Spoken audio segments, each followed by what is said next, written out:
فسبحان الذي لا يحصى امتنانه باللسان ولا بالقلم ونشهد أن لا إله إلا الله وحده لا شريك له ونشهد أن سيدنا ومولانا محمدا عبده ورسوله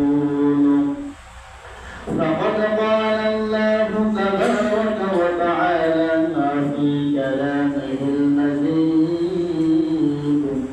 وفي فرقانه الحميد أعوذ بالله من الشيطان الرجيم بسم الله الرحمن الرحيم لن ينال الله لحومها ولا دماؤها ولكن يناله التقوى منكم كذلك سخرها لكم لتكبروا الله على ما هداكم وبشر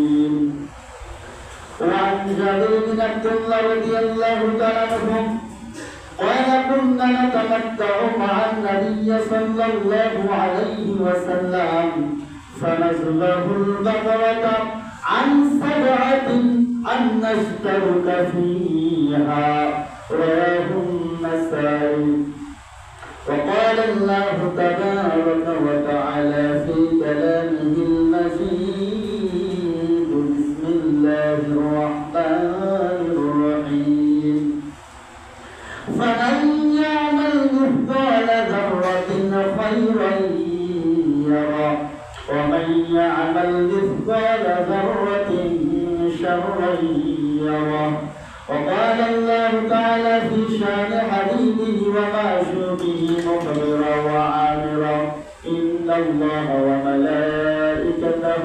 يصلون على النبي يا أيها الذين آمنوا صلوا عليه وسلموا تسليما بلغ العلا بكماله كشف الدجى بجماله حسنت جميع خصاله صلوا عليه وآله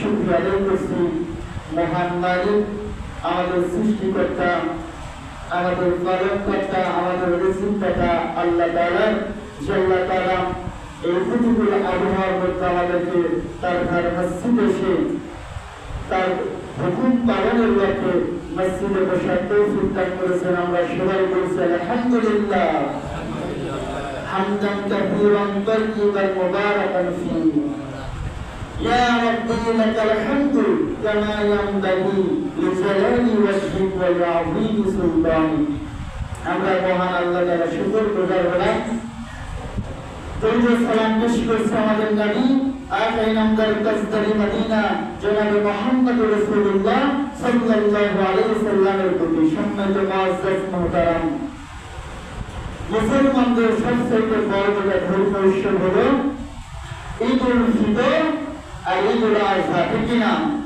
আজকে ঈদুল আযহার আমাদের যে বার্তা দিচ্ছে পবিত্র শাহরে জিলহজ আজকে 2 তারিখ আগামী শনিবার যে আমরা একটি উৎসব করব আল্লাহ তাআলার উদ্দেশ্যে শুকরিয়া আদায় স্বরূপ 2 রাকাত সালাতুল ঈদুল আযহা পালন করব তারপরে যে ইবাদত কুরবানি আমরা আল্লাহ তাআলার বিধান যখন পাব কোন হুকুম আল্লাহর পক্ষ থেকে আসবে আমরা সেই হুকুমকে গ্রহণ করে আল্লাহ তাআলার শুকরিয়া আদায় আলহামদুলিল্লাহ কারণ যাদেরকে আল্লাহ তাআলা কবুল করেন তার হুকুম পালন করার জন্য সেই বান্দারা একমাত্র আল্লাহ তাআলার হুকুম পালন করতে পারে এর বাইরে কেউ পালন করতে পারে না আমরা আল্লাহর কাছে দোয়া করব ইয়া মাগফির করিম আমাদেরকে আপনার হুকুম পালন করার মতো শারীরিক, মানসিক, অর্থনৈতিক যে যোগ্যতা দরকার আপনি আমাদের সমস্ত যোগ্যতা দান করেন আল্লাহুম্মা আমিন। আমরা শুকরিয়া আদায় করছি সেই প্রভুর, এবং আমি আপনাদেরকে সহ বাংলাদেশের সকল মুসলমানদের এবং বিদেশে অবস্থানরত মুসলমান ভাই বোনদেরকে আমরা পবিত্র ঈদ উল আজহার শুভেচ্ছা জানাই, ঠিক না? কারণ একটা আনন্দ ঘনমুহূর্ত, একজন মুসলমান শুধু নিজেই আনন্দ করে না, এর সাথে সমস্ত মুসলমান যাতে যুক্ত হইতে পারে এই জন্য শুভেচ্ছা বিনিময় করে, এটা একটা সুন্নাত, ঠিক না? কারণ নবীজি সাল্লাল্লাহু আলাইহি সাল্লাম বলেছেন, প্রকৃত মুসলমান সেই যে নিজের জন্য যেটা পছন্দ করে অপরের জন্য সেটা পছন্দ করে। সুবহানাল্লাহ। আমি পছন্দ করি ঈদের আনন্দ করার জন্য, ঈদের সুন্দর মার্কেট করব, ঈদ সুন্দরভাবে উদযাপন করব। আমি যেমন পছন্দ করি এই পছন্দটা অপর মুসলমানের জন্য করতে হবে, ঠিক না? যাতে আমার মুসলমান ভাই, আমার প্রতিবেশী সবাই এই ঈদকে উদযাপন করতে পারে, এই জন্য আল্লাহর দরবারে দোয়া করতে হবে, ঠিক না? সম্মানিত মুআজ্জাজ মুহতারাম, আজকে আলোচনা হবে এই কুরবানির তাৎপর্য এবং কবুল হওয়ার শর্তাবলী। কুরবানি আসলে কি জন্য আসলো, আর কিভাবে কুরবানি করলে এই কুরবানিটা আল্লাহর দরবারে কবুল হবে, ঠিক কিনা? আমাদের জানা দরকার আছে কিনা নাই? অবশ্যই জানতে হবে। আমল করার আগে সেই আমল সম্পর্কে আমাকে আপনাকে বেসিক ধারণা থাকতে হবে। আল্লাহ তাআলা বলেছেন, যে জানে আর যে জানে না সে কখনো সমান নয়। আল্লাহ তাআলা আবার বলেছেন, লা ইস্তাওয়ি আসহাবুন নারি ওয়া আসহাবুল জান্নাহ। হে দুনিয়ার মানুষেরা, তোমরা জেনে রাখো, একজন জান্নাতের অধিবাসী আর একজন জাহান্নামের অধিবাসী তারা কখনো সমান নয়, ঠিক কিনা? তেমনি যে বান্দা আল্লাহর হুকুমকে জানার পরে সুন্দরভাবে পালন করে এই বান্দা, আর যে না জেনে পালন করে এই বান্দা কখনো সমান নয়, ঠিক কিনা?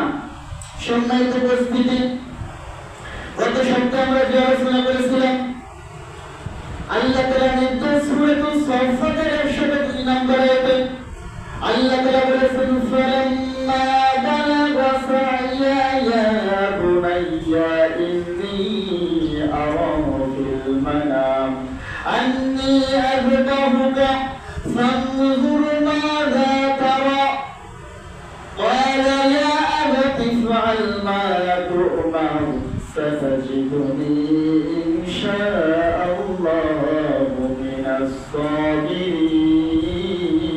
আল্লাহু আকবার। এই তারপরে গত সপ্তাহে কথা বলেছি, আল্লাহ তাআলা নির্দেশ দিলেন ইব্রাহিম আলাইহিস সালাম কুরবানি করে প্রিয় বস্তু শব্দের মাধ্যমে দৃষ্ট হলেন। ইব্রাহিম আলাইহিস সালাম সন্তানকে বললেন, ইয়া বুনাইয়া ইন্নী আরা ফিল মানাম, হে আমার প্রিয় সন্তান, আমি একদিন পেয়েছি, স্বপ্নে দেখেছি তোমাকে কুরবানি করতেছি। ইন্নী আযবাহুকা ফানজুর মাযা তারা, সন্তান তোমার মতামত কি, তুমি কি বলো আমাকে একটু মতামত দাও। কারণ আল্লাহ তাআলা যে আমাকে হুকুম করেছে, অতএব এই হুকুম আমি পালন করতে চাই। সন্তান তোমার কি মতামত? এখন বিষয় হলো সন্তান কি বলে থাকে, এটা শুনতে হবে। এই মেসেজটা আমি দেওয়ার জন্য আয়াতটা বলেছি। সন্তান বলে, ইয়া আবাতি ইফআল, হে আমার পিতা আপনি সম্পাদন করুন। কি করুন? কুরবানির যে আদেশ প্রাপ্ত হয়েছে এই আদেশ হুকুমকে আপনি পালন করুন। সাতাজিদুনি ইনশাআল্লাহু মিনাস সাবিরিন। আল্লাহু আকবার। ওই আল্লাহ তাআলা যদি চায় আমাকে আপনি ধৈর্যশীলদের মধ্যে অন্তর্ভুক্ত করবেন। সুবহানাল্লাহ। এখানে দুইটি বার্তা হয়ে দেখেন, কুরবানির বস্তুকে এখানে স্বয়ং আল্লাহ তাআলার নবী পুত্র সাইয়েদ ইসমাঈল কুরবানির বস্তু। এখানে এই কুরবানির বস্তু নিয়ে যখন কুরবানি হচ্ছেন, উনি বলতেছে, হে বাবা আপনি আমাকে কুরবানি করবেন, আমাকে আল্লাহ চাইতে আমি ধৈর্যশীল থাকবো, আমাকে জবাই করবেন, আমি দৌড়াদৌড়ি করবো না, আমি আপনার থেকে পালিয়ে যাবো না, কুরবানি হইতে চাইবো না, এমন না, আমি নিজ ইচ্ছায় আল্লাহ তাআলার জন্য কুরবানি হতে রাজি আছি। সুবহানাল্লাহ। আর আল্লাহ যদি তৌফিক চাই আমি ধৈর্যের সাথে নিজে কুরবানি হয়ে যাবো। সুবহানাল্লাহ। এখানে আসেন আজকে যে আলোচনার বিষয় কুরবানির বস্তু, এই কোরআনী সম্পদ আল্লাহ বলেছেন আল্লাহ তাআলা ইব্রাহিম আলাইহিস সালামের কুরবানি যখন কবুল করলেন, ইসমাঈল আলাইহিস সালাম যখন কবুল করলেন, তার পরিবর্তে দুম্বা কুরবানি হয়ে গেল। সুবহানাল্লাহ। আল্লাহ সূরা হজের 37 নম্বর আয়াতের মধ্যে যে বিষয়টা বলেছে, যেটা আলোচনা করব, সেখানে আল্লাহ তাআলা বলেছেন, আমি কুরবানির জন্তু গরু, ছাগল, উট এগুলো তোমাদের অধীনস্থ করে দিয়েছি। সুবহানাল্লাহ। কারণ ইসমাঈল আলাইহিস সালাম বলেছে, সরকার যদি ইনশাআল্লাহ আমি ধৈর্যের সাথে কুরবানি হতে রাজি আছি। সুবহানাল্লাহ। সেই জন্য আল্লাহ তাআলা কুরবানির জন্তুদেরকে, এই গরু ছাগলকে ধৈর্যশীল বানিয়ে দিয়েছে, আমার আপনার আনুগত্য করে দিয়েছে। তা না হলে একটা গরুর ওজন হলো 50-20 মণ, 10 মণ, 5 মণ, কত শক্তিশালী। আপনি আমি মানুষ যত বড় শক্তিশালী হই, ওই গরু যখন কুরবানি করবেন, জবাই করবেন, যদি আপনার আমার আনুগত্য না হইতো, ওই গরুকে, ওই উটটাকে আপনি কুরবানি জবাই করতে পারতাম না, ঠিক কিনা? তাহলে এটা বোঝা যায় কুরবানি করতেছে আমি, আমার পশুকে আল্লাহ ধৈর্যশীল বানিয়ে দিয়েছেন, আমার আনুগত্য করে দিয়েছেন। তার মানে আমাকে আপনাকে ধৈর্যশীল হতে হবে, ঠিক কিনা? প্রথম যে মেসেজ দেই, আপনাদের এখানে কি বিষয় কেমন জানি না, আমি পজিটিভ ধারণা করতেছি আপনারা সবাই ভালো সুন্দরভাবে কুরবানি করেন, কিন্তু আমার মনে আছে দর্শক অনেক জায়গায় দেখেছি ঈদের সালাত আদায় করে সে কুরবানি করতেছে, আল্লাহর শুকরিয়া আদায় করতেছি, করে আল্লাহর জন্যই কুরবানি করতেছি। এখানে আমাকে অত্যন্ত ধৈর্যশীল হতে হবে, যেটা ইব্রাহিম আলাইহিস সালামের শিক্ষা, সাইয়েদনা ইসমাঈল আলাইহিস সালামের শিক্ষা। কিন্তু দেখা যায় কুরবানির জায়গা অনেকে হট্টগোল করে, ঠিক কিনা? অনেক সামাজিক বলে, ওই ভাই টাকা পরিশোধ করে না, গোশত দেওয়া যাবে না, ওই ভাই নামাজ পড়ে না, তাকে আমরা আমাদের স্বামী করতে নেব না, বিভিন্ন প্রশ্ন। তবে কথা হলো মুসলমান বন্ধুগণ, সেই সময় এই প্রশ্নগুলো উঠানো যাবে না, কারণ আমরা সবকিছুকে পিছনে ফেলে ধৈর্যশীলের পরিচয় দিয়ে আমার সম্পদকে ব্যয় করে আল্লাহকে খুশি করার জন্য কুরবানি করতেছি। এই জায়গায় যদি আমরা দুনিয়ার বিভিন্ন বাসে গল্প করে হট্টগোল করি, তাহলে কুরবানিকে আল্লাহ কবুল করবেন? কুরবানি আল্লাহর কাছে কবুল হবে না, বরং আমরা আল্লাহর প্রিয় বান্দার থেকে অপ্রিয় বান্দা হয়ে যাব, ঠিক কিনা? সেই জন্য আল্লাহ রাসূল, আল্লাহর নবী আল্লাহর প্রিয় বান্দা হওয়ার জন্য এই কুরবানি করেছেন, যেটা সাইয়েদনা ইব্রাহিম আলাইহিস সালামের কথা, ঠিক কিনা? কারণ সন্তান কুরবানি হবে, সমস্যা নাই, কারণ সন্তান আল্লাহ আমাকে দিয়েছে, আল্লাহই নির্দেশ করেছে, সন্তানকে আমি কুরবানি করবো। সাইয়েদনা ইসমাঈল আলাইহিস সালাম বলেন, ঠিক আছে, আল্লাহ যেহেতু নির্দেশ দিয়েছে হবে, আমি ইসমাঈল 1000 বার কুরবানি হবে, এটা আমার কোনো কি বিধান নাই। সুবহানাল্লাহ। সম্মানিত মুআজ্জাজ মুহতারাম, তাহলে এই কুরবানির তাৎপর্য কি? কুরবানি কেন করতে হবে? সম্পদের মালিক আল্লাহ, কুরবানির বস্তু আল্লাহ দান করলেন, আবার আল্লাহ হুকুম দিলেন কুরবানি করার উদ্দেশ্য কি? এই উদ্দেশ্য আমি আপনাকে জানতে হবে। যদি উদ্দেশ্য আমি না জানি, কুরবানি করি, তাহলে শুধু বস্তু খাওয়া হবে, সামাজিকতা পালন হবে, কুরবানি আল্লাহর দরবারে কবুল হবে না, ঠিক কিনা? আল্লাহ তাআলা কি বলতেছেন সূরাতুল হজের 37 নম্বর আয়াতে, وقال الله تعالى في كلامه المجيد بسم الله الرحمن الرحيم لن ينال الله لحومها ولا دماؤها ولكن يناله التقوى منكم كذلك سخرها لكم لتكبروا الله على ما هداكم وبشر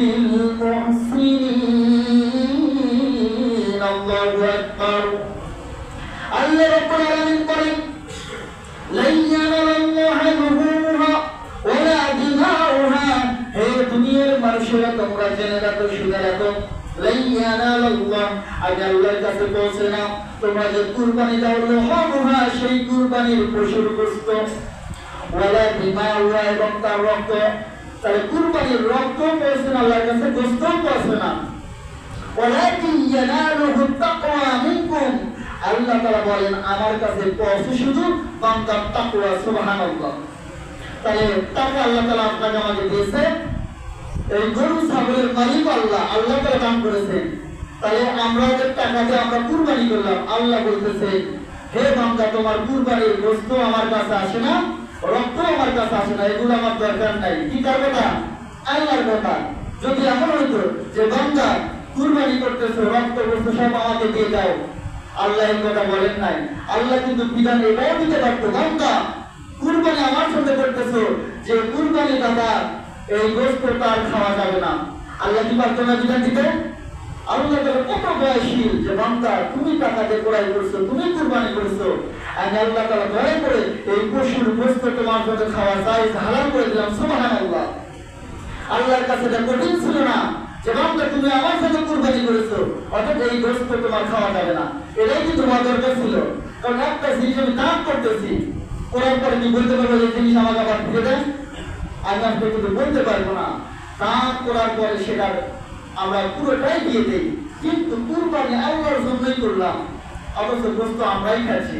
সুবহানাল্লাহ। আল্লাহর দয়া যে বান্দা তোমার গোস্ত আমি চাই না, তোমার পশুর রক্ত চাই না, আমি চাই তাকওয়া মিনকুম, তোমার অন্তরের অবস্থা যে কুরবানি আমি আল্লাহ তাআলার জন্যই করেছি কিনা। সুবহানাল্লাহ। তাহলে কুরবানি কার জন্য করতে হবে? আল্লাহর জন্য। এখানে অন্য কোনো নিয়াত নিয়ে আসা যাবে না যে কুরবানি যদি না দেই সমাজের মানুষ কি বলবে, আমার সন্তানরা কি খাবে, এই নিয়ত করে শুধু কুরবানি হবে, আল্লাহর জন্য হবে না। সম্মানিত মুআজ্জাজ মুহতারাম, তাহলে কুরবানি তাকওয়ার সাথে নিয়ত করব, আল্লাহ আপনার জন্য এই পশুটা আমি কুরবানি করলাম। সুবহানাল্লাহ। আমাদের নিয়তকে খালেস করার তৌফিক দান করুন, আল্লাহুম্মা আমিন। আল্লাহ তাআলা বলেন যে কথাটা আমি বললাম, কাযালিকা সাখখারাহা লাকুম, আমি তোমাদের জন্য পশুগুলো অনুগত করে দিয়েছি। একটা পশু, একটা জীবন, এই গরু, ছাগল, উট, দুম্বা তোমাদের জন্য উৎসর্গ হয়ে যাচ্ছে। কেন? লিতুকাব্বিরুল্লাহ, যাতে তোমরা আল্লাহ তাআলার শুকরিয়া আদায় করতে পারো। সুবহানাল্লাহ। যে আল্লাহ তাআলা বরকত ঘোষণা করতে পারো, সেই জন্য আল্লাহ বলতেছে কুরবানি যখন জবে করবে বলতে হবে বিসমিল্লাহি আল্লাহু আকবার। এটা বলতেই হবে, না বললে কুরবানি কি জায়েজ হবে না। কেউ যদি আরো করে হাযা মিনকা ওয়ালা, এইটুকু বলবেন। আরেকটা মাসুম দোয়া আছে, এই দোয়াগুলো মুখস্থ করে নেবেন যে বিসমিল্লাহি আল্লাহু আকবার, যার আল্লাহর নামে, আল্লাহর নামে শুরু করছে, আল্লাহ সবচেয়ে বড়। তারপরে কি হাযা মিনকা ওয়ালা, আমার পক্ষ থেকে আপনার কাছে এটা কি কুরবানি করলাম। সুবহানাল্লাহ। আরেকটা দোয়া আছে, আল্লাহুম্মা তাকাব্বাল মিন্নি তাকাব্বালতা মিন ইব্রাহিম আলাইহিস সালাতু ওয়াস সালাম ওয়া মিন নাবিয়িনা মুহাম্মদ সাল্লাল্লাহু আলাইহি ওয়াসাল্লাম। ইয়া রাব্বি আল্লাহ, আমার পক্ষ থেকে কুরবানিকে কবুল করুন। আল্লাহুম্মা তাকাব্বাল মিন্নি, আপনি আমার পক্ষ থেকে কবুল করুন। তাকাব্বালতা, যেমন কবুল করেছেন মিন ইব্রাহিম আলাইহিস সালাম, ইব্রাহিম আলাইহিস সালামের পক্ষ থেকে, ওয়া মিন নবী মুহাম্মদ সাল্লাল্লাহু আলাইহি ওয়াসাল্লাম, আমার আপনার নবী জনাবে মুহাম্মদ রাসূলুল্লাহ সাল্লাল্লাহু আলাইহি ওয়াসাল্লাম কুরবানি করেছে, ওনার উম্মতের জন্য কুরবানি করেছে। আল্লাহ তাআলা এই কুরবানিকে কবুল করেছে। আপনি দোয়া করতেছেন, আল্লাহ আমি কুরবানি করতেছি, আমার পক্ষ থেকে কুরবানির জন্য আপনি কবুল করুন। যেমন কবুল করেছেন সাইয়্যিদ ইব্রাহিম আলাইহিস সালামের কুরবানি, যেমন কবুল করেছেন আমার নবী সাইয়্যিদিনা মুহাম্মদ রাসূলুল্লাহ সাল্লাল্লাহু আলাইহি ওয়াসাল্লামের কুরবানি। সুবহানাল্লাহ। এতে বড় মিসালকে দোয়াটা মুখস্থ করে নেবেন, কারণ ইব্রাহিম আলাইহিস সালামের কুরবানি যেমন সুন্দরভাবে কবুল হয়েছে, আমার কুরবানি তার সাথে কবুল হয়, কোনো চিন্তা আছে? আমার আপনার নবীর কুরবানি যেভাবে কবুল হয়েছে, আমার আপনার কুরবানি সেই রকম কবুল হলে আর কোনো চিন্তা নাই। দুনিয়াতে দেখবেন কারো সন্তান যদি ভালো কোনো পজিশনে যায়, তখন দোয়া করে, আল্লাহ আমার সন্তান যদি ওই রকম হইতো। সুবহানাল্লাহ। তাই না? আমার সন্তান যদি অমুকের সন্তানের মতো হাফেজ হইতো, বড় আলেম হইতো। আল্লাহ তাআলা নবী শিক্ষা দিয়েছেন, আল্লাহ আমার কুরবানি কবুল করেন। যেমন কবুল যে ইব্রাহিম আলাইহিস সালামের পক্ষ থেকে যেমন কবুল করেছেন, আমার নবীর পক্ষ থেকে যেমন কবুল করেছেন, আমার কুরবানির পশু তেমন কবুল করেন। সুবহানাল্লাহ। সম্মানিত মুআজ্জাজ মুহতারাম, তাহলে কুরবানি করতে হবে আল্লাহর জন্য। আল্লাহ তাআলা পরে বলতেছেন ওয়াবাশশিরিল মুহসিনিন, হে নবী আপনি সৎকর্মশীলদেরকে সুসংবাদ দিন। কারা সৎকর্ম কি?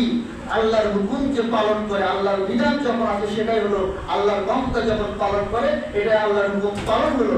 আর যে আল্লাহর হুকুম পালন করবে, আল্লাহ বলতেছেন হে রাসূল এই সৎকর্মশীল বান্দাদের সুসংবাদ দিন। কেমন সুসংবাদ? ইন্নাল্লাযীনা আমানু ওয়া আমিলুস সালিহাতি কানাত লাহুম জান্নাতুল ফিরদাউসি নুজুলা। আল্লাহু আকবার। জান্নাতের সুসংবাদ, জান্নাতুল ফিরদাউসের সুসংবাদ। আল্লাহ তাআলা উন্নত করেছেন যালিকাল ফাওজুল কাবীর। আমি আল্লাহ তাআলা যখন কোন বান্দাকে হুকুম দেই, এই হুকুমটা যখন সে পালন করে, এই পালন করার মধ্যে আমি আল্লাহ তাআলা যে সফলতা দান করি, এটাই হলো বান্দার জীবনে সবচেয়ে বড় সফলতা। সুবহানাল্লাহ। তাহলে সফলতা কখন? যখন আমার আমলটা কবুল হবে। সুবহানাল্লাহ। সম্মানিত মুআজ্জাজ মুহতারাম, এই কুরবানিটা কার উপর ওয়াজিব জানতে হবে। কয়েকটা শর্ত আছে। হলো কুরবানি দিতে হলে প্রথমে মুসলমান হতে হবে, ঠিক কি না? অমুসলিমের উপর কুরবানি ওয়াজিব নয়। দ্বিতীয়ত প্রাপ্ত বয়স্ক হতে হবে। অনেক ছেলের উপর শরীয়তের হুকুম আসেনি, কিন্তু সম্পদ অনেক আছে। সম্পদ সন্তানের হয় না, সন্তানের সম্পদ আছে কিন্তু প্রাপ্ত বয়স্ক হয়নি, তার উপর শরীয়তের কোনো বিধান এখনো আরোপিত হয় নাই, এই সন্তানের পক্ষ থেকে কুরবানি ওয়াজিব নয়। তাহলে প্রাপ্ত বয়স্ক হলে তার উপর ওয়াজিব। 3 নম্বর হলো সুস্থ জ্ঞান সম্পন্ন হতে হবে। কেউ যদি পাগল হয় তাহলে পাগলের অনেক সম্পদ থাকলে কুরবানি তার উপর ওয়াজিব নয়, তাহলে সুস্থ হতে হবে। 4 নম্বর হলো নিসাব পরিমাণ সম্পদের মালিক হতে হবে। আর নিসাব পরিমাণ কি এটা আমাদের জানা দরকার আছে কিনা নাই। হাদিসের মধ্যে নবীজি বলেছেন যে 7.5 তোলা স্বর্ণ এবং 52.5 তোলা রূপা সমপরিমাণ মূল্য থাকতে হবে। আমি দেখলাম বর্তমান মে মাসের শেষ সপ্তাহে 22 ক্যারেট স্বর্ণের দাম হলো 1 ভরি 1,67,000। তাহলে 7.5 ভরি সোনার দাম হলো 12,67,253 টাকা পড়তেছে। এবং 52.5 তোলা রূপার দাম আসতেছে, সর্বোচ্চ ভালো রূপা হলো 1 ভরির দাম 1,47,000। আর আপনার 52.5 তোলা রূপার দাম আসছে আপনি তাহলে 1,47,000 টাকা, 547 টাকা। এখন ফকিহগণ বলছে যে সর্বোচ্চটা না, যাতে বিধানটা সহজ হয় সর্বনিম্নটা ধরতে হবে। তো দেখলাম 1 ভরি আপনার রূপার দাম সর্বনিম্ন হলো 1500 টাকা। তাহলে 52.5 তোলা রূপাকে যদি গুণ দেয় তাহলে 78,750 টাকা হয়।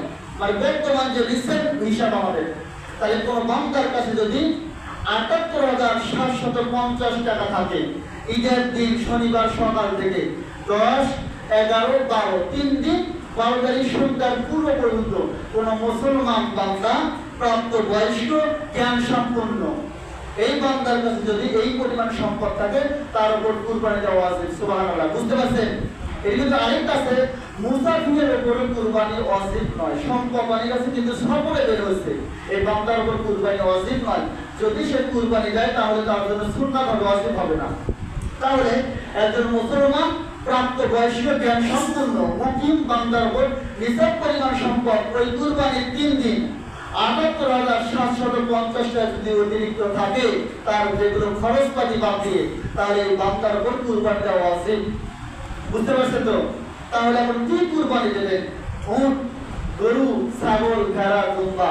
আল্লাহ তাআলা এভাবে কিছু বলে যে উট কুরবানি করো, গরু কুরবানি করো, ছাগল করো। এখন বলে যে তোমার সাধ্যের মধ্যে থেকে আল্লাহর জন্য একটা প্রিয় বস্তু তুমি আল্লাহর জন্য কুরবানি করো। সুবহানাল্লাহ।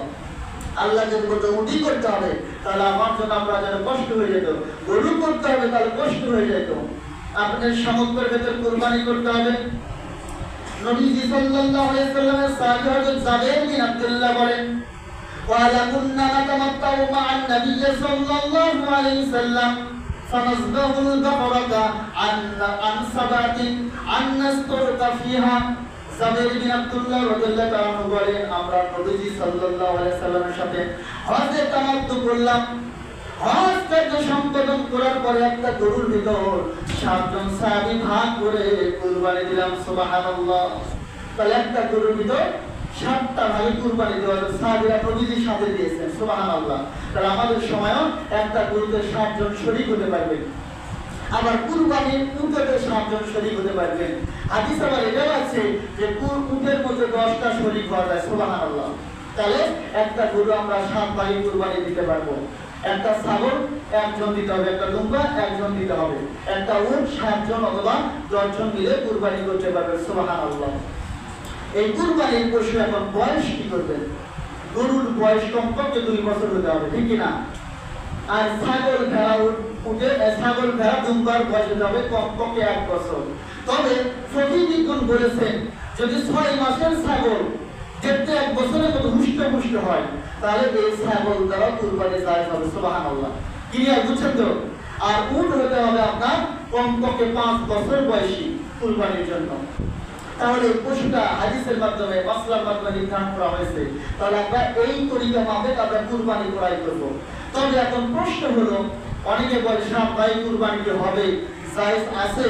আমরা যে হাদিসটা বললাম এটা নাসাই শরীফের হাদিস, ইবনে মাজাহ হাদিসটা আছে যে সাত ভাগে কুরবানি নবী সাল্লাল্লাহু আলাইহি ওয়াসাল্লামের সাহাবীরা করেছেন, অতএব আমাদের উপরে কুরবানি সাত ভাগে জায়েজ। তবে কঠিন বিষয়টা হলো আপনার সাতটা শরীরের ভেতর 7 জনের 6 জনের নিয়াত একদম খালেস আল্লাহ আপনার জন্যই কুরবানি করব। একজন বান্দা আছে এমন যে কুরবানি যদি না করি সমাজ কি বলবে, আমার সন্তানরা কষ্ট খাবে না, সেই থাকবে। 6 জনের নিয়ত একবারে কি 100 আল্লাহর জন্য, একজন নিয়তের সমস্যা। হাদিসের মধ্যে মাসলায় বলা হচ্ছে তাহলে এই এক ব্যক্তির কারণে ওই 6 জনের কুরবানি বাতিল হয়ে যাবে, নাউজুবিল্লাহ। তাহলে এখান থেকে বলা যায় যে আমি আগে 6 জনকে আমি দেখতে হবে, 7 জনকে, যে 7 জন ব্যক্তি কষ্ট নেবেন না, নামাজি কিনা সাইকে দিলাম কষ্ট করছে যে হুজুর যে নামাজ সালাত আদায় করে তার কুরবানি দেওয়া যাবে কিনা। উনি উত্তর দিলেন যে যার সালাত দেয় নামাজ দেয় তার কুরবানি নেই। কিসের কুরবানি? যে নামাজ ফরজ বিধান, বছরের 5 ওয়াক্ত নামাজ দিনের ভেতর ফরজ, সেটাই পালন করতেছে না, বছরে একদিন ওয়াজিব তার কেমন হয়? অতএব যে সালাত তার নামাজ নেই তার কুরবানি নাই। অনেকে প্রশ্ন করে হয়তো আমরা নামাজ মিস করি না। সম্মানিত মুআজ্জাজ মুহতারাম, কোরআনের কথা হাদিসের কথা কষ্ট নেওয়া যাবে না। আমি সালাত আদায় করি না ভিন্ন কথা, কিন্তু আল্লাহর হুকুম এটা মানতে হবে, আমাকে আদায় করতেই হবে। সালাত যদি আদায় না করে তাহলে আল্লাহ কেমন করতো? যে সালাত তো 5 ওয়াক্ত পরেই মানতাম, ঈদের সালাত 2 রাকাতের কি দরকার ছিল? আল্লাহ বলতেছে আমার আল্লাহ আমার শুকরিয়া আদায় করে বান্দা, ফলা ময়দানে 2 রাকাত ওয়াজিব সালাত আদায় করো, তারপরে কুরবানি করো। সুবহানাল্লাহ। তার মানে বোঝা গেল আমাকে সালাত আদায় করতে হবে। সালাত আদায় ছাড়া যদি কুরবানি করি এই কুরবানি আল্লাহর কাছে গ্রহণযোগ্য হবে না। কারণ যেমন আপনি কি করলেন, একটা চুরি করা গরু নিয়ে আসলেন, আগে বলেন কুরবানি দিলাম, কেমন হলো? ঠিক হলো? ভালো কাজ করলেন, কুরবানি তো ভালো কাজ, আল্লাহর নামে দিলেন, কিন্তু চুরিটা কি হারাম কাজ। তেমনি আপনি বলেন আমি সালাত আদায় করলাম না, তার মানে আল্লাহকে মানি না, আল্লাহর হুকুম বাদ দিলাম। আপনি নামাজ নাই, আপনি আল্লাহ বিসমিল্লাহ আল্লাহু আকবার, আল্লাহ আপনার জন্যই কুরবানি দিচ্ছে, কেমন হলো? এটা কি কথা ঠিক আছে? আল্লাহর হুকুম বাদ দিয়ে নামাজ আদায় করলাম না, আবার বলতেছে আল্লাহ আপনার জন্যই কুরবানি করলাম, কথা কি ঠিক থাকলো? আর যে বান্দা বলে আল্লাহ ইন্নাস সালাতি ওয়া নুসুকি ওয়া মাহইয়ায়া ওয়া মামাতি লিল্লাহি রাব্বিল আলামিন, আল্লাহু আকবার। নিশ্চয় আমার নামাজ আমার কুরবানি, দেখেন সালাতের কথা আছে, সালাত ছাড়া কুরবানি হবে না। কেউ যদি সালাত আদায় না করে তার কুরবানি দেওয়ার দরকার নাই, হবে না। অতএব আপনি সালাত আজকে করেন, আল্লাহ যা করেছি অতীতে ভুল করেছি, আজকে 5 ওয়াক্ত সালাত আদায় করব। সালাত যখন আপনার উপর ফরজ হলো তারপরে কুরবানি ওয়াজিব। কুরবানি কিন্তু নামাজের আগে না, কুরবানি নামাজ আদায় করে কুরবানি করতে হবে, তারপর ঈদুল আজহার নামাজ আদায় করতে হবে, তারপরে কুরবানি। হাদিসের মাসলার মধ্যে দেখলাম কেউ যদি নামাজের আগে কুরবানি করে তার কুরবানি হবে না, সালাত আদায় করে আবার কুরবানি করতে হবে, তার মানে সালাত ছাড়া কুরবানি হবে না, সালাত আদায় করতে হবে। আপনি 7 জন বান্দা 6 জন নামাজে, একজন বেনামাজি নামাজ আদায় করে না, ওই বান্দার কারণে এই 6 জনের কুরবানি বাতিল হয়ে যাবে। তাই চিন্তা করেন আমরা অতীতে যে কুরবানি করেছি, কষ্ট নেবেন না। যে হুজুর বলতেছে আমরা নামাজ আদায় করি না, আমি করতেছি না, আল্লাহ রাসূল বলতেছে সাল্লু কামা রাআইতুমুনি উসাল্লি, আমি যেমন সালাত আদায় করেছি দেখে দেখে আমল করে নামাজ আদায় করো। নবী কখনো সালাত বাদ দিয়েছে? কিন্তু আমি বাদ দিই, তাহলে রাসূলের সাথে অনুসরণ হলো না। অতএব নবী যেমন করে আমল করেছে, সালাত আদায় করেছেন, তারপর কুরবানি করেছেন, আমাকে আপনাকে সালাত আদায় করতে হবে, তারপর কুরবানি করতে হবে। সম্মানিত মুআজ্জাজ মুহতারাম, তাহলে এই শর্তাবলী যাদের ভিতরে থাকবে তাদেরকে কুরবানি তাদের উপর ওয়াজিব। এখন বলতেছেন আমরা 2 ভাই 4 ভাই, একই মায়ের পেট থেকে হলাম, একই বাবা, 4 ভাইয়ের মত 4টা, তাহলে আরো 3টা নেব বাইর থেকে, আরো 3 বাবা 3 সন্তান, বা 7 বাবা 7 সন্তান, তাদের মত একত্র হবে।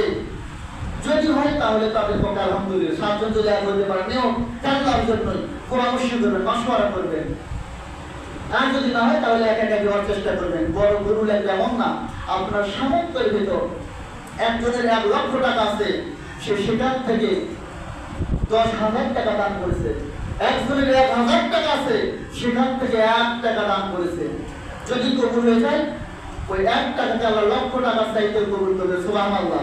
কারণ আল্লাহ তাআলা দানের তার বস্তুর কোনো পরিমাণ দেখে না, আল্লাহ দেখে কাজটা ইখলাসের সহিত হলো কিনা, ঠিক কিনা।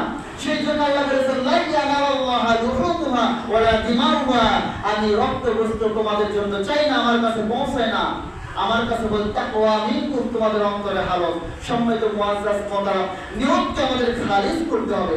নিয়ত যদি আমাদের সঠিক না হয় তাহলে কুরবানি আমার আপনার হবে না। এই কুরবানি এখন আসেন, কুরবানি জবাই করলাম, বিসমিল্লাহ আল্লাহু আকবার, হাযা মিনকা ওয়ালা, অথবা আল্লাহুম্মা তাকাব্বাল মিন্নি তাকাব্বালতা মিন নবী ইব্রাহিম আলাইহিস সালাম ওয়া মিন মুহাম্মাদিন নবী সাল্লাল্লাহু আলাইহি সাল্লাম। এই দোয়া যদি পারেন করে নিলেন, আর না পেলে কমপক্ষে বিসমিল্লাহ আল্লাহু আকবার বলবেন। এটা কেন? তারপর আপনি কুরবানি করলেন, কুরবানির গোশতটা বন্টন করবেন কিভাবে, এগুলো আমাদের আগেই জানতে হবে এবং নিয়মটা এখনই ঠিক করতে হবে। কুরবানি করলেন, আমরা 3 ভাগ করি, আসলে আমাদের একটু সামাজিক রীতি হয়ে গেছে, সমস্যা, এগুলো ভালো একটা দিক। আল্লাহ রাসূল সাল্লাল্লাহু আলাইহি সাল্লাম বলেছেন যে যদি কুরবানির গোশত কেউ যদি সবগুলোই খায়, আল্লাহ তাআলা এটা জায়েজ করে দিয়ে সব খাইতে পারবেন। আবার যদি কেউ বলে আমি সব দান করে দেবো, এটাও হবে, সুবহানাল্লাহ। তবে নিজে খাইলেন, আত্মীয় স্বজনদেরকে দান করলেন, বন্ধু বান্ধবদের দিলেন এবং মিসকিনদের দান করলেন, এটা সবচাইতে উত্তম, ঠিক কিনা। একজন মুসলমান আমি ভালো আহার করবো, আরেক ভাই খাবে না, এমন হইতে পারে না। ইসলামী সমাজ হলো, নবীজির সুন্নাহ হলো আমার সাহাবীরা খাইছে কিনা, আমি নবী যেইটুকু খাবার পেয়েছি সাহাবীদের নিয়ে নবীজি খাইছেন, সুবহানাল্লাহ। আসহাবে সুফা 70 জন সাহাবী মসজিদের নববীর আঙ্গিনায় সব সময় থাকতো, বাড়ি ছিল না, ঘর ছিল না, সংসার ছিল না, খাবার কিছু ছিল না, যেগুলো হাদিয়া আসতো এই খাইতো। আর কি হতো, আল্লাহ নবীর মুখে হাদিস শুনতো, সুবহানাল্লাহ। একবার 1 পেয়ালা দুধ আসলো আবু হুরায়রার মাধ্যমে, সুবহানাল্লাহ। নবীজি বললেন আবু হুরায়রা এই দুধটা বেঁধে দাও, সবাইকে বন্টন করে দাও। আবু হুরায়রা পরবর্তীতে বর্ণনা করে আমি খুবই ক্ষুধার্ত, যে 1 পেয়ালা দুধ আমি আবু হুরায়রা সব খাইলে পেট ভরবে না, আমাকে বানানোর জন্য দিলে ক্ষুধার্ত লোক বললে আমার কপালে আজকে খাওয়া হবে না। আবু হুরায়রা বলে আমি সবাইকে ব্যাংক থেকে দুধ দান করলাম, সবাই পান করে তৃপ্তি সহকারে। এরপর আমি নবীজিকে দিলাম দুধের পেয়ালা, নবীজি পান করলেন। পান করার পরে বললেন ইয়া আবু হুরায়রা তুমি পান করো। সাইয়েদনা আবু হুরায়রা বলে আমি তৃপ্তি সহকারে দুধ পান করলাম। পান করার পর দেখলাম পেয়ালাতে সেইটুকু দুধ ছিল, ওই দুধ অবশিষ্ট হয়ে গেছে, সুবহানাল্লাহ। বরকতকার 1 পেয়ালা দুধ সবাইকে দান করলেন। আহলে সুপার সাহাবী ছিল 70 জন। 70 জন খাওয়ার পর নবীজি নিজে খেলেন। শেষে আবু হুরায়রা বলতেছে আমি তো পাবো না, এই পেয়ালা দুধ সবাই খাচ্ছে। আবু হুরায়রা বলে আমিও পান করলাম তৃপ্তি সহকারে, পেয়ালাতে যেটুকু দুধ ছিল ওইটুকুই আছে, সুবহানাল্লাহ। বরকত কে দিয়েছে? আল্লাহ। আপনার যদি রিজিক থাকে, আপনি কুরবানি করেছেন, আল্লাহ যদি বান্দা তোকে খাইতে দেব না, আপনার এমন সমস্যা হয়েছে কুরবানির মাংস আপনি খাইতে পারলেন না, অতএব আমি কুরবানি করেছি, আমি নিজে ভক্ষণ করবো, আল্লাহ আমার জন্য দয়া করেছে, আমার প্রতিবেশীকে দান করবো, যেভাবে নিয়মাস দান করবো, আত্মীয় স্বজনদেরকে দান করবো, আল্লাহ তাআলা কবুল করে, আল্লাহুম্মা আমিন। আর বড় বিষয় হলো ঈদের দিন আমরা ঈদের মাঠের নামাজ যেটা হয় আমরা সকাল সকাল যাওয়ার চেষ্টা করবো। বছরে একদিন যদি অনেকে দৌড় পারে, সালাত বেড়ে গেছে এখনো যায় না, এটা ঠিক না। আপনি মুসলমান, বছরে 2টা আপনার ইবাদত বড় অনুষ্ঠান, আপনি দেরি করে কেন যাবেন? ফজরের সালাত আদায় করেই পরিষ্কার পরিচ্ছন্ন সুন্দর হয়ে আপনি ঈদগাহ মাঠে রওনা দেবেন, সবার আগে যাবেন, সেখান থেকে এসে আপনি কুরবানি করবেন আল্লাহর নামে। কারণ এগুলো মুসলমানদের নিদর্শন, ইসলামের সৌন্দর্য।